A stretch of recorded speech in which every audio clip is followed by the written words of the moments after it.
Punch the sky, Spaceman Joe. Yeah. Anyway, for this week of Weird, I'm Roger joined by Nate. Jordan is somewhere in Colorado. He tried to visit me, but got lost in the woods, which happens still. We don't have thick woods here, but we got mountainous woods. Yeah, I mean, getting lost in the woods in Colorado usually just means you've decided to stop there and homestead. Well, apparently Jordan's homesteading in Colorado now. He's fighting a cattle rancher. Jordan's a sheep man as a Scots. And that's a whole nother issue because right now we have a new hypothesis about meteorites hitting the Earth. From Yahoo News, news.yahoo.com, is Earth being pummeled by derelict alien spacecraft? Boy, I mean, I'm going to say yes.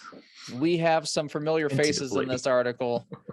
Is Avi Loeb in there? He is. Amu is in here. And before we start, remember to give us a 5-star review wherever you're listening to this ad. It really helps us and is the best thing you can do to support us besides checking out our Patreon at patreon.com/werewolfradar.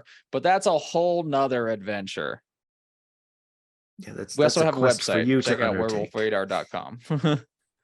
But now let's go into, is Earth being pummeled by derelict alien spacecraft? This is from David Axe.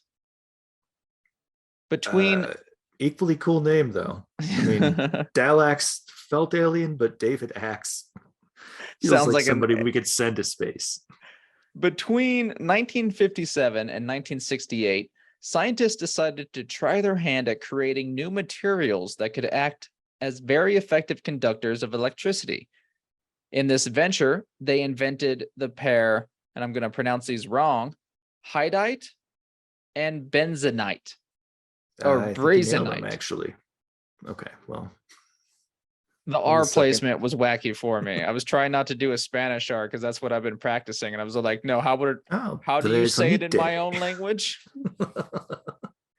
After a few years, the same minerals unexpectedly started showing up in fragments of meteorites that had landed on Earth. As it turns out, these weren't materials that had to be invented, though how they were able to form outside the lab remains a mystery to scientists. Well, I mean, even the invention of a new material or a new chemical compound requires the usage of, your base elements. It could happen. The stars produce all sorts of shit. Yeah. As Dr. Manhattan said in Watchmen, even oxygen can become a dildo. I think I got that right. Yeah, I think so. So after a few years, these minerals start showing up in meteorites. Now, after 6 decades later, Venezuelan researchers trying to connect the dots between the minerals those scientists made in labs and the same minerals that came crashing to Earth from space. Maybe, just maybe, these superconducting minerals came from space are also artificial. BP Embaid, a physicist at Central University of Venezuela, hypothesized in a new study, not yet peer-reviewed, but it appeared online September 23rd, 2022. He said, that's the one thing I love about no peer reviews. Like, well, you the can internet go will out take care of this. Yeah. It is, and we're taking care of it now. It is important to be open-minded and even provocative to consider the following question. Are these meteoric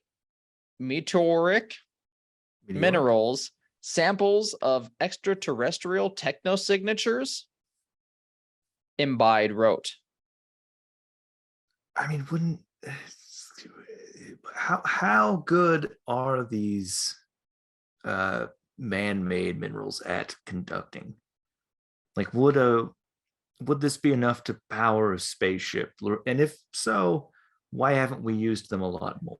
Like, why are we Good just hearing questions. about them? Good questions that Yahoo doesn't go into, but they are the two main minerals that come out of the study in the 50s and the 60s. So they are better than normal. However, Okay, we well, still but this use is gold also and right. copper for all of our wiring, so they couldn't have been like breakthroughs. Yeah, like why are we lithium mining across the? I mean, if these are so great, like I would imagine that anything powerful enough to be the battery for a ship, or carry would, the power from that battery. Like these could be yeah. lots of different stuff. The article does not go into it truly. But it being Edward, from the 50s and 60s, this could be first contact stuff. This might be early. We think we can give you this piece of shit that we made up to have a human truce. possibly. Edward Sweaterman. I'm pretty sure I'm mispronouncing that, but I think I came very close. It's a very I German think he, name. I think he goes by Sweater Man. I think he leans into it. That man is covered in nothing but Christmas knits. Edward says, Edward has said he's very skeptical these materials represent technosignatures. He said that it's entirely possible Hydite and Brezonite occurred naturally somewhere out there in space. In that case, we wouldn't need ET to explain the minerals. Now, Embaid broader now, nope, like a human, Roger. But Embaid's broader point that evidence of aliens could exist right under our noses has more merit. Scientists largely agree that we should be looking more widely with more open minds for signs of extraterrestrial civilizations. I mean, I agree on that point. Yes, we should be. Why wouldn't we be? I think because a lot of mainstream scientists in the eye of the UFOologist is not studying the right things. You know, like they're not really trying to find out what these UFOs are. And to scientists' credit, that's because what do you want them to study? There's just this right. footage, You are talking about the unknown. versus we can be We'll studying get things. there. Yeah, we can be studying things that we actually have tangible hands on, like atom smashing and stuff. Like we can tangibly create new elements Right. versus, I guess, just staring at the sky for days and nights, like for years, just trying to figure out. Waiting for SETI to get a radio signal. And that's what SETI's doing. SETI's still doing that, everyone. I know. But I mean, that's, that's a 1 in a billion chance. So way back in 1957, when scientists first synthesized Brezonite by combining and carefully layering, here's the secret, everyone, chromium and sulfur. Make yourself some Brezonite. Atomically layer chromium and sulfur in your garage. It's just that easy. It 12 reminds me years. of when I was like 8 or 9 years old. I had a child's science book, and it had an elaborate thing about how lasers work, and I was pretty sure that I could build a laser. I mean, you just could. out of shit around the house. I mean, back then, that is where science was. Like they were like for the space race and everything, they were manufacturing some pretty neat parts, but laser technology back then was literally like, what if we make a really focused flashlight? 12 years later, astronomers studying a meteorite that had plummeted to the ground near Tucson, Arizona. It's coming up again. Hell Listen to the grave nugget, Tucson. patrons. It crashed, or not crashed. Well, yeah, we'll use ship terms in this one. This meteorite crashed in 1850, and it had Brezonite in the space rock structure. The same weird mineral later turned up in other meteorites that had also fallen to Earth. Okay, so everything about this sounds like we saw this thing and then recreated it. Or I think in this case, we created something that fell to Earth before we had the chance, before it was even found. Like this isn't, I guess what's so weird about this is that we have to synthetically create these materials that aren't created on Earth. But I Right, guess overall, because they're made in because they're space. made in space, yeah. But what if they were made by aliens? All right. A number of other meteorites, all from the 1850s in this article. We have one in 1852 found in India that contained heatite. In 1995, scientists found heatite in a second meteorite, one that landed in Yemen in 1980. So even in space, these are very rare, which once Right. again, all sorts of things can happen in space. Space is astronomical, as are the chances of everything happening.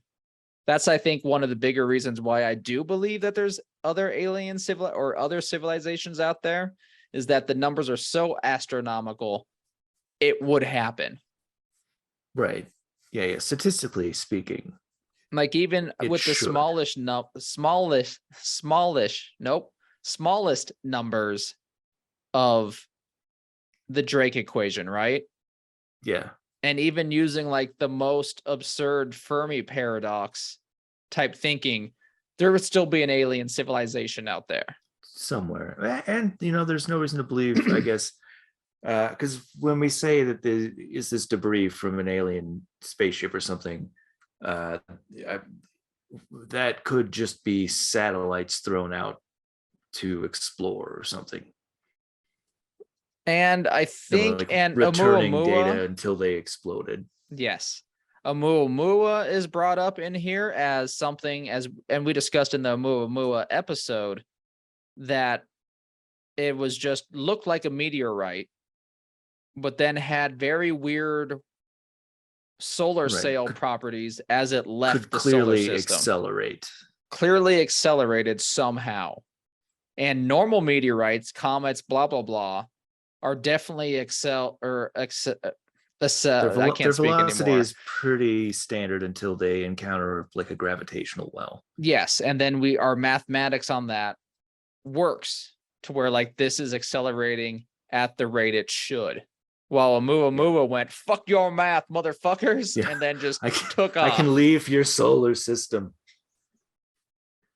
But it looked very much like a meteorite. So I guess he could also be saying, Embaid could also be saying that just because these are meteorites, it could just be that this is ancient technology that used these type of very rare lab created minerals, and then over time just kept building up space debris, space dust, gone through a few what I'm trying to say, planetary rings or whatever nonsense, picked up some dirt and it built up, and now it's a meteorite. But it used to be, I don't know, the ship from equipment Battlestar Galactica.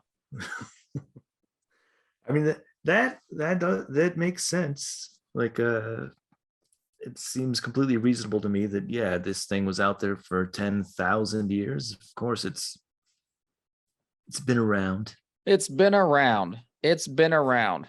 There's some jokey math in this article that'd be fun to read. I'm of course sharing this in our Discord. You can find the link to that on our Twitter page. So join our Discord, say hello. We're small but growing, but we're sharing the paranormal stuff. So the math checks out, says David X, the author of this article. There are 100 billion stars in our galaxy alone. And there are potentially trillions of galaxies in addition to ours. Multiply the two, and you get a total population of stars somewhere in the vicinity of, here's the hundreds column, a thousands column, millions column, billions, trillions. What comes after trillions? Is it gazillion? There are I forget. there are you 24 know, our zeros. debt only goes to trillions. I There assume are we'll get to the next one. there pretty are soon. 24 zeros after the 1 in total number of stars. And if other galaxies are like our own, most of those stars have at least one planet the size of Earth. Right. As we discussed already in this, I think we're firm believers that just on statistics alone, there's probably an alien race. And maybe we're And being that's also pummeled by alien assuming- technology. That's also assuming that life has to be supported by an Earth-like planet, which It we don't does know. not.